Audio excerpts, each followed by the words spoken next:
I helped an elderly man carry his groceries on an ordinary Tuesday evening, but the moment his daughter opened the door, saw me standing there, and dropped the plate in her hands, I knew nothing about my ordinary life would ever be ordinary again.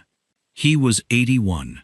This elderly man, struggling alone with 4 heavy grocery bags outside the supermarket, while 100 people walked past him like he was invisible. I was the only one who stopped. I was nobody special, just a tired 28-year-old with an empty apartment and an emptier heart. A man who'd stopped believing that kindness ever came back around. But something in his trembling hands made me set down my own worries and carry those groceries the 6 blocks to his home. We talked the whole way. He laughed at my jokes. He told me I reminded him of someone. And when we finally reached his little blue house and he knocked on the door, he smiled at me strangely, like a man who already knew a secret I didn't. Then the door opened, and his daughter froze.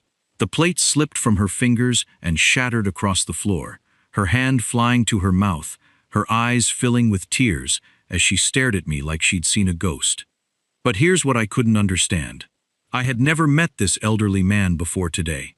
So why was his daughter looking at me like she'd been waiting her whole life for this exact moment? Why did the old man say my name to her before I ever told him what it was? And what did this stranger's daughter know about me that I didn't even know about myself? My name is Ethan Cole, and that Tuesday had started the way every Tuesday before it had started for the past 2 years, with the weight of nothing. Not sadness exactly, not anger, just nothing. The kind of empty that sits in your chest like cold coffee you forgot to drink. I woke up at 6:47 to an alarm I'd set but didn't need. In an apartment so quiet, I could hear the refrigerator hum from the bedroom. I made toast. I ate it standing over the sink, because the dining table still had 2 chairs pushed under it, and sitting at it alone felt like a punishment I hadn't earned. I put on my coat, went to work. A decent job managing inventory at a mid-sized logistics company, did everything right, said all the right things to the right people, and at 5:15, I stopped at the supermarket on the way home, because I was out of milk and something resembling a reason to cook. That's when I saw him. He was standing at the edge of the parking lot, just past the automatic doors, and he looked like the world had forgotten he was still in it. White cotton cap pulled low over silver hair. A coat 1 size too big. 4 grocery bags cutting red lines into the thin, fragile skin of his fingers. He wasn't moving. He was just staring up the long street ahead of him, the way a man stares at a mountain he isn't sure he can still climb. A woman in heels walked around him. A young guy in earbuds walked straight past. A mother with a stroller never even looked up from her phone. And I stood there, watching all of this, holding my own basket. And something inside me, something that had been very quiet for a very long time, cracked open just a little. I set my basket down on the nearest bench. I walked over. "Sir," I said, "can I carry those for you?" He looked at me the way elderly people sometimes look at unexpected kindness, carefully, like they're checking if it's real, like they've been disappointed enough times to require a second look. Then something in his eyes softened and he smiled. Not a polite smile, a real one. The kind that takes over the whole face and doesn't apologize for it. "I was wondering," he said, in a voice like warm gravel, "how long it would take someone to stop." I took 3 of the 4 bags. He insisted on keeping one. We started walking. His name was Arthur. Arthur Whitfield. And within 4 minutes, I understood that he was the kind of man who made the world feel like a better place just by existing in it. He asked about my job and actually listened to the answer. He made a joke about the price of tomatoes that was so genuinely funny, I laughed out loud on a street I'd walked 100 times without ever smiling. He told me about his late wife, Edna, gone 3 years now, and he said her name the way people say the name of a song that still undoes them, quietly, carefully. Like the word itself was made of something breakable. "You live alone?" he asked somewhere around the 4th block. "Yeah," I said. "Just me." He nodded, slow and knowing. "That apartment gets loud, doesn't it? All that quiet." I looked at him sideways. "Yeah," I said, "it does." He smiled at the street ahead without turning to look at me, like I'd just confirmed something he'd already suspected. And then he said something I filed away without fully understanding. The kind of sentence you don't decode until later. when everything else has already happened. He said, "You know, there are some things in life that look like accidents but aren't. You think you're just carrying someone's groceries, but maybe something bigger is carrying you." I didn't know what to say to that, so I said nothing. And we walked the last 2 blocks in the kind of comfortable silence you only share with people you've somehow always known. His house was small and blue, tucked at the end of a street lined with maple trees turning copper in the October evening. A warm light glowed in the front window, and from somewhere deep inside that little house, I could smell something extraordinary: garlic and butter and something slow-cooked and deeply familiar. The smell of a kitchen that belonged to someone who cooked with love and time. It hit me somewhere behind my sternum and ached in a way I couldn't explain. Arthur knocked on his own front door, not because he had to. I could see the key sitting right there in his coat pocket. But he knocked, and then he turned to me with that same strange, knowing smile, the one that had been carrying its secret the entire 6 blocks, and said quietly, almost to himself, "I want you to meet my daughter." The door opened, and the world stopped. She was standing in the doorway holding a ceramic dinner plate, mid-step, mid-thought, mid-breath, and when her eyes landed on my face, something happened that I will spend years trying to describe accurately and never fully manage. Her whole body went still, not the stillness of surprise, something deeper than that. Something closer to recognition. The plate tilted in her hands, and then it fell, straight down, shattering across the front step in a crash that sent birds scattering from the maple tree behind me. But she didn't look at the plate. She didn't flinch. She didn't bend to pick up a single piece. She stood there with both hands now pressed to her mouth, and her eyes, these deep, dark, devastating eyes, filling slowly with tears, locked onto me as though she were seeing something she had once believed she would never see again. Something she had prayed for. Something she had quietly, privately, painfully given up on. The evening air sat between us, like held breath. And then Arthur, this 81-year-old man I had met 47 minutes ago in a supermarket parking lot, placed one gentle hand on his daughter's trembling arm and said 2 words in the softest voice I had ever heard come out of a human being. He said, "It's Ethan. Not this is Ethan. Not his name is Ethan." He said, "It's Ethan. The way you say it when you finally found something you lost so long ago that you'd begun to believe it was simply gone forever." My blood ran cold. I had never told this man my name. Not once. Not in the parking lot, not on the first block, not on the 6th. My name had never left my mouth. I looked at Arthur.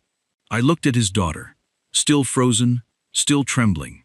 Tears now sliding freely down her face as she stared at me with those impossible, aching, overflowing eyes. And the question that rose in my chest was so enormous, so urgent, so deeply personal, that it nearly knocked the breath out of me. Who were these people? And why did it feel, standing on this broken-plated doorstep in the dying light of an October evening, beside a man I'd known less than an hour and a woman I'd never met, like I had somehow, against all logic, against all reason, against everything I thought I knew about my own ordinary life, just come home? Nobody moved for what felt like a full minute. The broken plate lay scattered across the doorstep in white ceramic pieces, catching the last amber light of that October evening, like something that had shattered ceremonially, like it was always meant to break, right here, right now, at this exact intersection of 2 lives that should never have crossed but somehow did. Maya still hadn't looked down at it. She was still looking at me, and I was still looking at her. This woman I had never met, whose tears were now tracking silently down the edges of her face, the way rain tracks down a window, quietly, inevitably, without apology. Arthur bent slowly, too slowly, the way 81-year-old knees negotiate with cold evening air, and began picking up the broken pieces one by one. That snapped her back. "Dad, stop!" Her voice broke on the second word. She stepped forward, gently took his arm, steadied him. "I've got it. Go inside." Her voice was soft but firm, the voice of someone who had spent years learning to take care of things before they broke further. She looked at him. He looked at her. Something passed between them. An entire conversation conducted in a single glance. And Arthur nodded once, slowly, like a man whose work was finally done. He patted her hand. He picked up his one grocery bag from beside my feet, and then he looked at me one last time with those steady, lighthouse eyes and said simply, "Come inside when you're ready, son." Son. I had not been called that in 18 months. The word hit me somewhere low and private, somewhere I hadn't let anyone near in a very long time. I swallowed hard and watched the old man disappear into the warm light of that little blue house. And then it was just Maya and me and the October wind and the maple trees and all those broken ceramic pieces scattered between us, like the punctuation of something unfinished. She crouched down and began collecting the pieces carefully in both hands. I crouched down too, because I didn't know what else to do, and we gathered the broken plate together in silence, piece by piece, close enough that I could smell whatever she'd been cooking. Garlic and rosemary and something slow and warm. And faintly, beneath that, something like lavender. From her hair, I think. When the last piece was collected, she stood. I stood. She held the broken pieces against her chest, the way you'd hold something you weren't ready to throw away yet. And finally, she looked directly at me and said the thing that changed everything. "Your mother's name was Margaret." It was not a question. The air left my body so fast I actually stepped backward. One full step. Like the sentence had physical weight, and I'd absorbed it in my chest. "How do you—" I couldn't finish. "Margaret Ann Cole," Maya said, and her voice was the steadiest it had been since the door opened, because she had clearly been carrying these words for a long time, and had finally found the person they were meant for. She used to say her full name like it was important, like names mattered. She'd say, "I am Margaret Ann Cole, and I was put on this earth to love well and leave things better than I found them." My throat closed completely, because that was exactly what my mother said, word for word. She'd said it my whole life. She'd said it the morning of the day she died. "You were her nurse," I whispered. Maya nodded. Her chin trembled once, but she held it steady. "Ward C, St. Emmanuel's Hospital. 18 months ago." She paused. "She was in room 14. Your father's photograph was on her nightstand. And yours." Another pause. Longer this time. "You with a gap between your front teeth that you've since fixed. Standing next to her at what looked like Thanksgiving. You couldn't have been more than 12. I remembered that photo. I remembered the exact day it was taken. My mother had made 3 pies, burned the first 2, laughed so hard about it she'd cried. Real crying and laughing tangled together the way they only get with the people who know you completely. I hadn't thought about that photograph in over a year, because thinking about it meant thinking about where it ended up, and thinking about where it ended up meant standing over everything I'd lost, and I'd decided, quietly, privately, that I wasn't strong enough for that yet. "She talked about you," Maya said. "Every shift, every night." I pressed my hand against my mouth. "She didn't talk about her illness. She didn't talk about being afraid. She talked about you, your laugh, the way you'd call her every Sunday without fail, the way you'd leave notes in her coat pockets for her to find later." Maya's eyes were bright and overflowing now. "She told me you used to tuck little folded notes into her pockets before she went anywhere without you, so she'd find them halfway through her day and know you were thinking of her. She said you started doing it when you were 7 years old, and you never stopped." I hadn't told a single living person that. Not one. It had been our thing. Private and small and completely ours. I'd slipped the last note into her hospital gown pocket the night before she passed. I don't even know what I wrote. Something simple. Something that said what I always said. "You're not alone. I'm right here." "She made me promise something," Maya said. And now her voice cracked fully open. Not dramatically, not performatively, but the way glass cracks under pressure that's been building too long. She pressed her lips together, regrouped. The last night I sat with her, she took my hand. She was so weak by then, but she held on like she still had something urgent to finish. And she looked at me, and she said, Maya stopped, drew one slow breath. She said, "If you ever find my Ethan lost in the world, hold on to him. Don't let him disappear into himself. He has the biggest heart of anyone I've ever known, but he doesn't believe it. He needs someone to remind him what he's worth. Something gave way inside me so completely and so suddenly that I couldn't have stopped it any more than you can stop a dam once the crack reaches the foundation. I pressed both hands over my face. I was not a man who cried easily. I had not cried at the funeral. I had not cried in the 18 months since. I had swallowed it all, and walked around full of it, and called that surviving. But standing on this doorstep, in the cooling October dark, with this woman holding broken ceramic pieces against her chest, and delivering my mother's last words to me, like a letter that had taken 18 months to arrive, I broke. Quietly and completely, the way real grief breaks, without drama, without warning, without a single moment of preparation. Maya didn't say anything. She didn't try to fix it or rush past it. She just stood there and let me break, the way only someone who truly understands grief knows how to do. Like she knew it needed to happen. Like she'd been standing here holding this for me and waiting, for 18 months, for me to finally be ready to receive it. After a while. I don't know how long, she said softly. She loved you so much, Ethan. So much. The whole ward could feel it. I wiped my face, looked up. The sky had gone deep blue, and the maple trees were black silhouettes against it, and the light from Arthur's window fell warm and gold across the porch, like a hand extended in welcome. Your father, I said. My voice was rough, unsteady. Arthur, he was there? He knew her? Maya nodded slowly. Edna, my mom, she was in room 16, 2 doors down.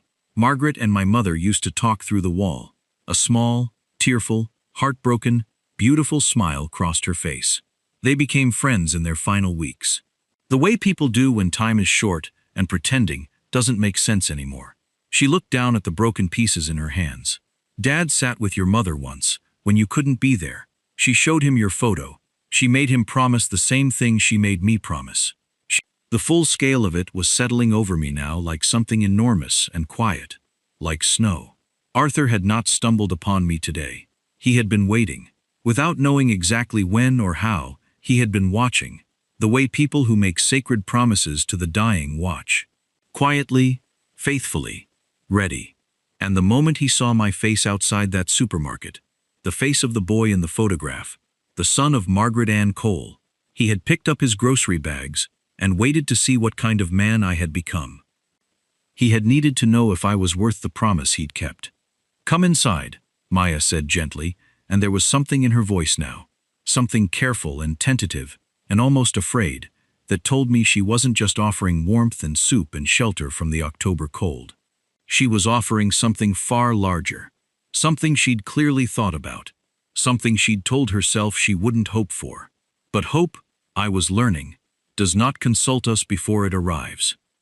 I looked at this woman, this stranger, who knew the sound of my mother's voice in the dark, who had held her hand when I couldn't, who had carried a promise across 18 months, without knowing if she'd ever have the chance to deliver it, and I felt something move in my chest that had not moved in a very long time. Not nothing, not cold coffee, not the refrigerator hum of an empty apartment. Something alive, something that had been waiting, just like Arthur, just like Maya, for me to be ready. I stepped forward, across the broken pieces, into the warm light of the doorway, into the smell of rosemary and garlic and something slow-cooked and full of love, into the beginning of something I didn't have a name for yet. But just before I crossed the threshold, I stopped, because I had just remembered something. Something that had been sitting at the very back of my mind since the moment Maya said her first word to me, and had only now worked its way to the front with a cold and certain clarity that made the hair on my arms rise beneath my coat.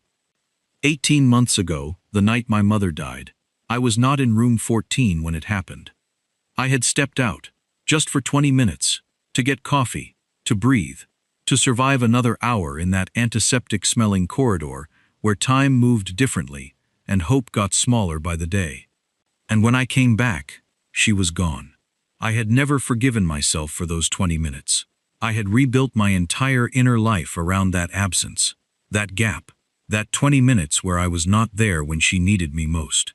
It had been the silent engine of all my emptiness, all my cold coffee mornings, all my refrigerator hum evenings. But Margaret Ann Cole had not been alone.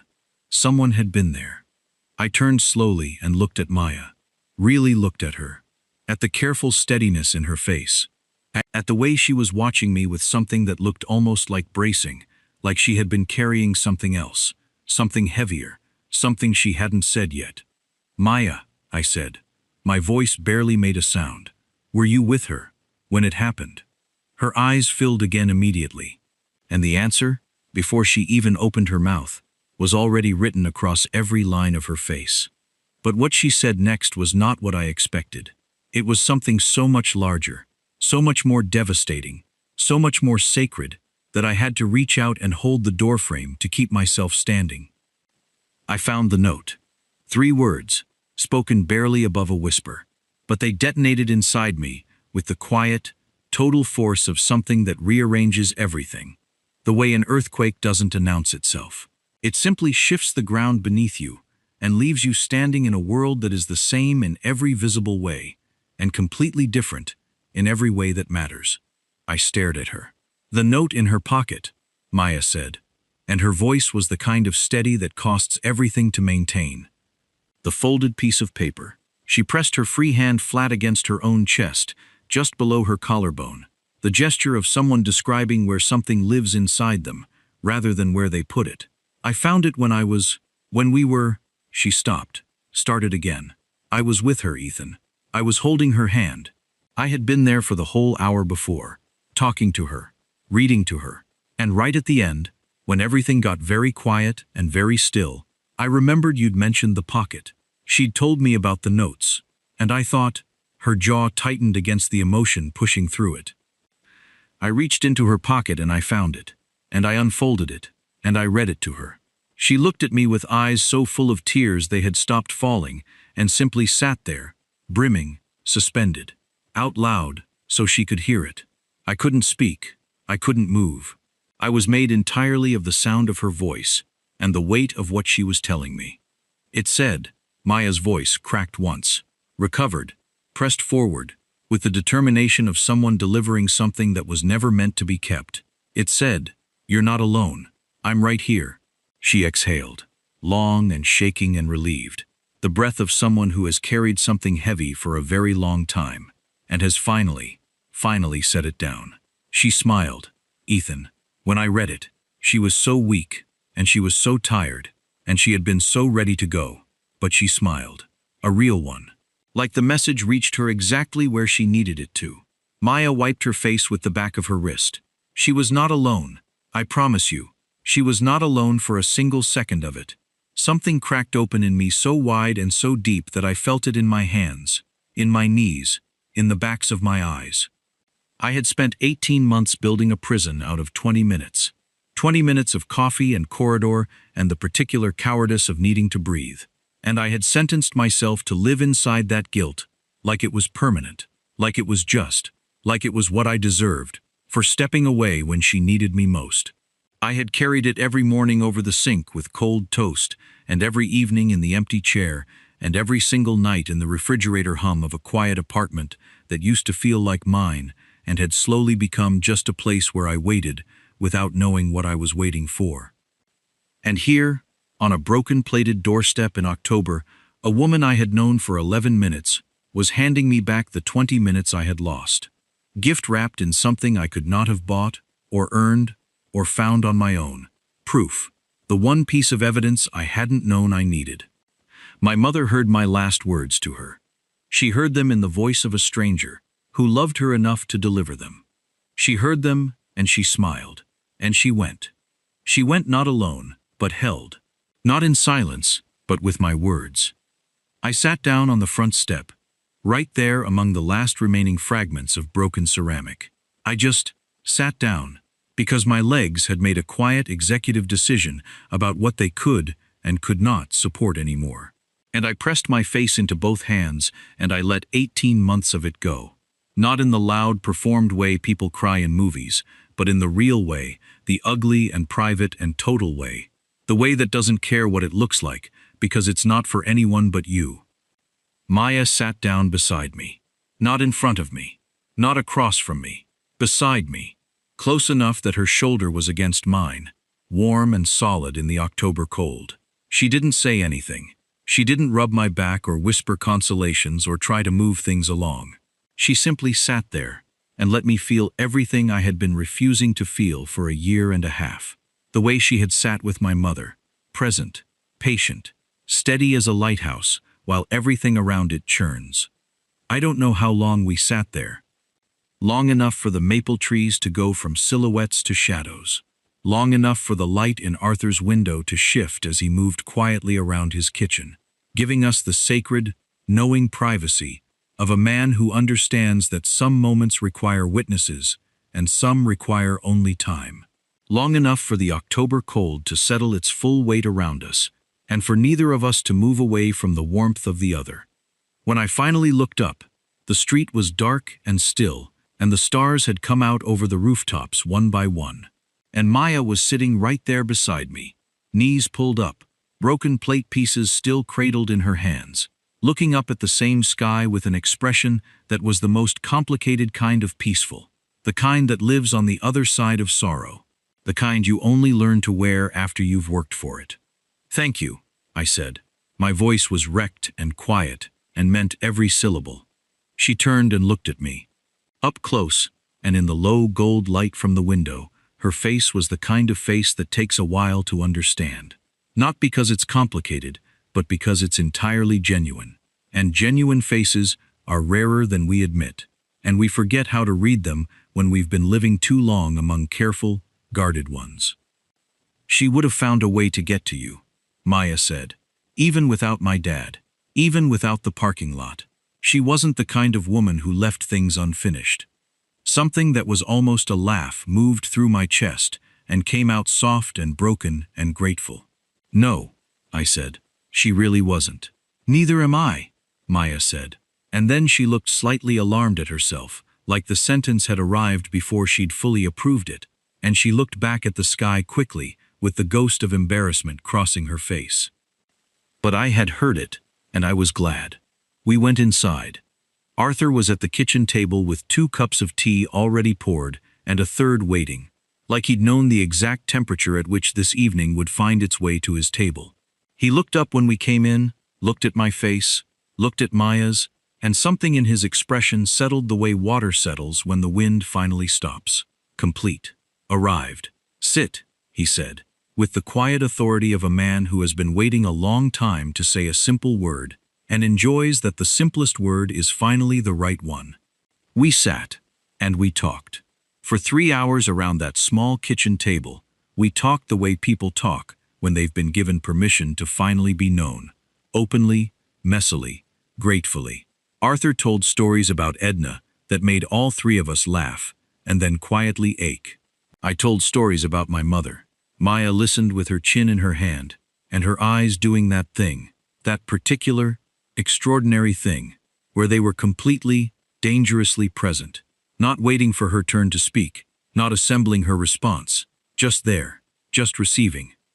Somewhere around 9:30, she got up to check on the food she'd completely forgotten about, and I followed her into the kitchen and stood in the doorway, watching her move between the counter and the stove with the easy grace of someone in their native element, and I thought about all the ways a life can pivot on a single small decision.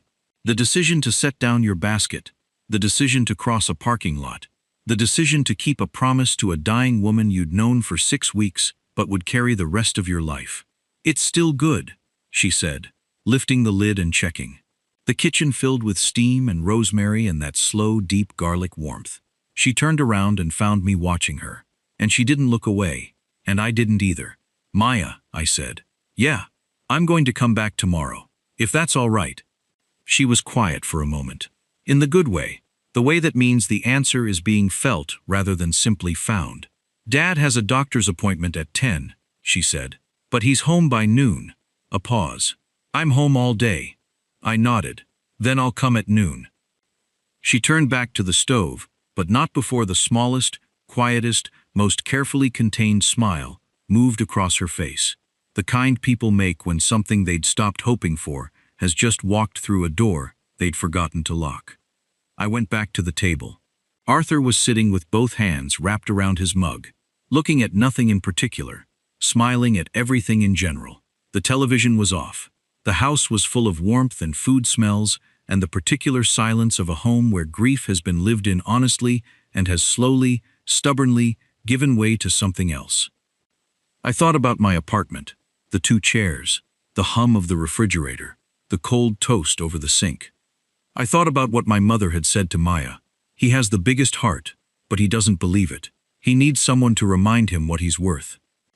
I thought about Arthur in that parking lot, standing in the cold with 4 grocery bags cutting into his old hands, watching 100 people walk past and waiting, just waiting, to see what kind of man I had become. I thought about the note. You're not alone. I'm right here. And for the first time in 18 months, sitting at a stranger's kitchen table that felt less like a stranger's with every passing minute, with the smell of a home-cooked meal finding every cold corner of me and warming it slowly back to life, I felt the truth of those words not as something I had written for someone else, but as something being written for me, right now. By all of it. By the parking lot and the 6 blocks and the broken plate and the kept promises and the note in the pocket and the woman in the kitchen who smiled at Haish, full of the kind of light that has no business being that beautiful this late in the year. But there it was anyway. Uninvited, unearned, freely given.